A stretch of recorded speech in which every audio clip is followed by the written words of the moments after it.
asal hukum transaksi dengan orang-orang kafir itu boleh. Ya, asal hukumnya boleh Bunda, silahkan. Bahkan Rasulullah SAW pun transaksi dengan orang-orang Yahudi. Ya, ada dalam hadis kan, Rasulullah itu pernah membeli makanan dengan orang Yahudi sampai tidak memiliki uang, digadaikan baju besinya. Ya kan, Rasulullah dalam hadis yang sahih. Itulah yang dilakukan Rasulullah, transaksi dengan orang-orang kafir, orang-orang musyrikin. Maka boleh. Sekarang kita ini mau beli produk Jepang, produk apa, produk asalnya boleh, silahkan. Tapi, nah ini sekarang pendekatan fikihnya, pemboikotan kepada produk orang-orang yang menghina Nabi, ini sebetulnya para ulama fikih mengatakan ini adalah bentuk jihad. Ya, bentuk jihad kita. Ya, jihad kita untuk apa? Untuk sebetulnya melemahkan dari sisi ekonomi mereka. Ya, ini jihad juga.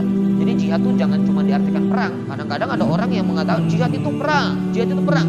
Jihad itu luas maknanya. Ada jihad bermakna perang, ada jihad bermakna jihad moral. Ya cukup dengan apa? Dengan hujah, dengan alasan, dengan ilmu, dengan akal, dengan argumentasi ilmiah, itu juga jihad.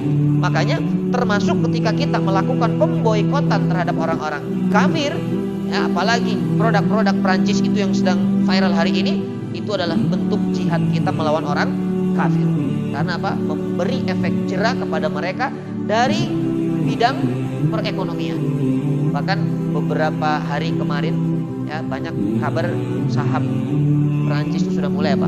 Ambruk. Ya ini ulah mereka sendiri, Allah menghinakan. Bahkan sudah jelas negara-negara Kuwait, negara-negara Islam yang lain itu sudah memboikot, ya, bahkan langsung disampaikan oleh pemerintahannya. Yang jadi masalah adalah yang menjadi perdebatan, ya saya ulangi lagi nih.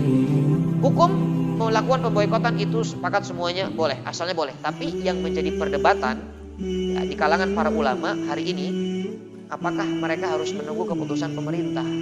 Nah ini yang dilemakan di sini. Apakah harus menunggu keputusan pemerintah ya Ustaz? Nah ternyata ada dua pendapat, ya. Ada dua pendapat. Yang pertama, pemboikotan itu tidak harus menunggu keputusan pemerintah. Ya, tidak tergantung kepada keputusan pemerintah. Seperti kita ini transaksinya juga. Transaksi kan nggak bergantung pada pemerintah. Kita mau beli produk Prancis, mau beli produk Amerika, nggak usah izin pemerintah dulu. Ya nggak harus izin pemerintah nih, boleh nggak kita beli ini? Boleh nggak usah. Ya, begitulah hukum ketika memboikot pun tidak bergantung kepada pemerintah keputusannya. Ya, itu pendapat mayoritas ulama yang paling banyak itu berpendapat. Tapi yang berpendapat kedua juga ada. Apa dia katakan? Ini termasuk Syekh Shaleh Fauzan dan Lajnah Daimah. Masalah boikot ini nunggu pemerintah. Karena apa? Karena harus memikirkan kembali lagi kepada kaidah maslahat dan mafsadat. Makanya pemerintah kita ini, ya, tapi saya kemarin membaca ada satu edaran katanya sudah resmi dari Majelis Ulama Indonesia melakukan pemboikotan. Maka begini, kalau pemerintah sudah menyatakan pemboikotan, hukumnya berubah dari yang apa? Yang boleh menjadi wajib. Wajib kita harus mengikuti pemerintah. Karena apa? Karena Quran yang mengatakan atiullah wa atiur rasul wa ulil amri minkum. Taat kepada Allah, kepada Rasul dan ulil amr. Jadi hukumnya bisa berubah. Secara fikih ya Bunda, kalau seandainya hukumnya asal mulanya adalah boleh, artinya kalau ada kondisi situasi tertentu yang mengharuskan pemboikotan, silahkan boleh. Tapi ketika pemerintah bahkan yang sudah menentukan dan mengeluarkan, hukumnya menjadi wajib untuk kita memboikot produk-produknya. Tapi kalau pemerintah belum mengeluarkan satu ultimatum, hukumnya menjadi kembali kepada individu masing-masing. Pertimbangkan, saya punya tetangga Ustadz, dia cuma punya warungnya itu produk-produk ini, gimana ya? Kasihan ya, cuma berdasar makan tuh dari situ saja.